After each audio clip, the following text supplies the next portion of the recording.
এখানে 108টা প্রদীপ আছে।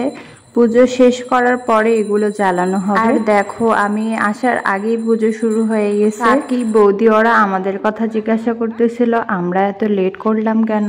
আর আমাদের একটু বেশি লেট হয়ে যায় সবারই, পরে আমরা মন্দিরে যাই। জানি না কিভাবে লেট হয়ে যায়। তো আমার বোন হচ্ছে নাড়ু বানাইছে, ও নিজের হাতে মাকে প্রসাদ দিয়ে দিল। মা কালীর নারিকেলের নাড়ু অনেক প্রিয়, তাই আমার বোন নিজের হাতে বানিয়ে এনে দিল মন্দিরের প্রসাদ হিসেবে। তো নমস্কার সবাইকে, কেমন আছো? আশা করছি সবাই অনেক ভালো আছো।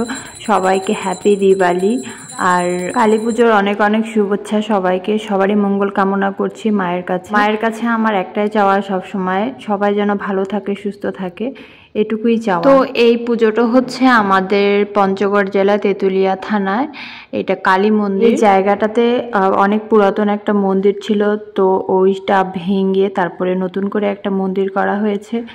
তারপর থেকে এখানে পুজো করা হয়। প্রায় 3-4 বছর হয়ে গেল যে এখানটায় কালী পুজো হয় এখন।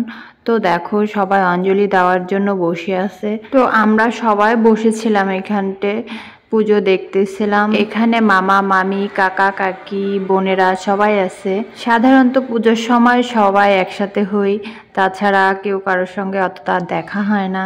পুজো আসলে আমাদের সবার সঙ্গে দেখা হয়, আবার আনন্দও হয়, আবার সাথে মায়ের পুজোও করি আমরা। তো তোমাদের পুজো কেমন কাটলো অবশ্যই কমেন্টে জানাবে। আমাদের এই পঞ্চগড় জেলার তেঁতুলিয়া থানায় আমরা যে এলাকায় আছি সেই এলাকার মধ্যে প্রায় 12 ঘর হিন্দু আছি আমরা স্থানীয়। আরো অনেকেই আছে যারা ভাড়া বাসায় থাকে, তো তাদেরকে নিয়ে প্রায় মনে করো অনেক মানুষ হয়ে যায়। আর দেখো কাণ্ড, কচু পাতাটাকে উল্টো করে তারপরে প্রদীপগুলো সাজায় ফেলছিল কে জানে। তারপরে ঠাকুর মশাই বলার পরে আমরা সবাই বাতিগুলো নিচে নামিয়ে তারপরে পাতাটা ঠিক করে দেওয়া হলো।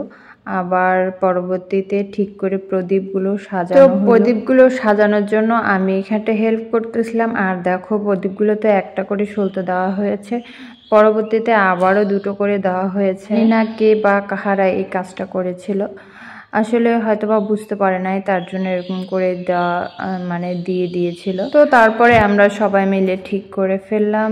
এরপরে এক এক করে সবাই বাতি জ্বালাচ্ছিল। প্রথমে ঠাকুরমশাই জ্বালিয়ে দিল একটা, দেন তারপরে আমরা যত মানুষ আছি এখানটায় সবাই একটা একটা করে প্রদীপ জ্বালাবে। তো 108টা প্রদীপ আছে, জানি না কতজন মানুষ আসছে এখানটায়। দেখা গেছে অনেক মানুষ এসেছে এবারকার কালী পুজোর সময়। তো দেখো সবাই এখানে বাতি জ্বালানোর জন্য অপেক্ষা করতেছিল। আমি এক হাত দিয়ে বাতি ঠিক করতেছিলাম আর এক হাত দিয়ে ভিডিও করতেছিলাম।